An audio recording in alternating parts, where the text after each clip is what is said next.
At the end of the day, what are you doing right now that's going to make a difference in your job? I asked about that disgruntled employee and what we're doing and how committed are you? I don't care what your profession is. You're wearing the uniform. Professionalism is what I expect and at the heart of the day, why we're here to serve.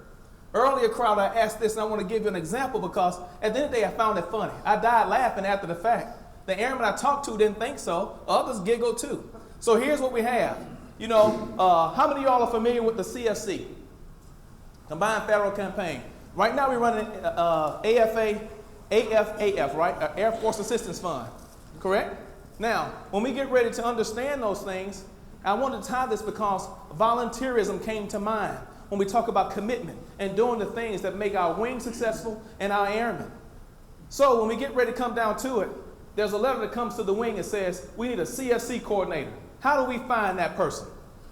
We got an Air Force Assistance Fund coordinator right now. You in the room? Is that person here? No, it's not here. So I think he was in an early group. How do we select that person? Somebody come from your happy place and help me out. Volunteer? Okay, that's what I get. What happens when I don't get a volunteer? You pick somebody.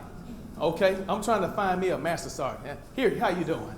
How you doing? so good. So he's right here, and I say, Sergeant P, I said, I need you to be the Air Force Assistance Fund. Sit down. I need you to be the Air Force Assistance Fund coordinator. What are his options he can give me? Happy to do it, Chief. Most of them will say that, but some don't feel that. He'll tell me that because of who? I'm the what? That's exactly what the Master Sergeant told me in the previous example I'm giving. This happened for real. He told me, he said, well, you the command chief? Yeah, I'll do it. I said, but what if I wasn't the command chief? What would that answer be? Happy to do it, Chief. That ain't what I got. Ain't nobody got time for that. Y'all see that video? Ain't nobody got time for that. That was going off. We need this. Ain't nobody got time for that. So what he told me was this. Say no. I don't feel like it, Chief. I don't have time. I don't feel like it. So when General Gorns comes down and says, General Siegel, I need you to run this campaign, what do you think he's going to say? Salute smartly and keep moving on. So Chief Johnson, we need a POC. Yes, sir, I'll get a POC. What I want you all to realize, this Master Sergeant told me, he said, I didn't have time. I didn't have time. I don't have time for that. I don't want to do it. I said, do you like being a Master Sergeant? We laughing now. I'm dead serious.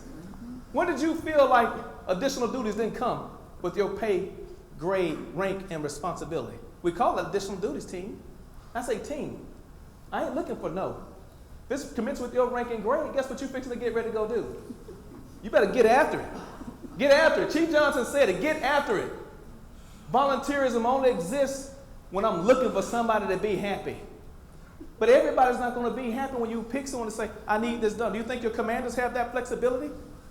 Leadership, we talk about flexibility and ability to do those things. We want volunteerism to work because I have someone who's excited about it. But at the end of the day, sometimes I have to go check and say, you need to go do this, and this is what's in the best interest for our wing and our airmen.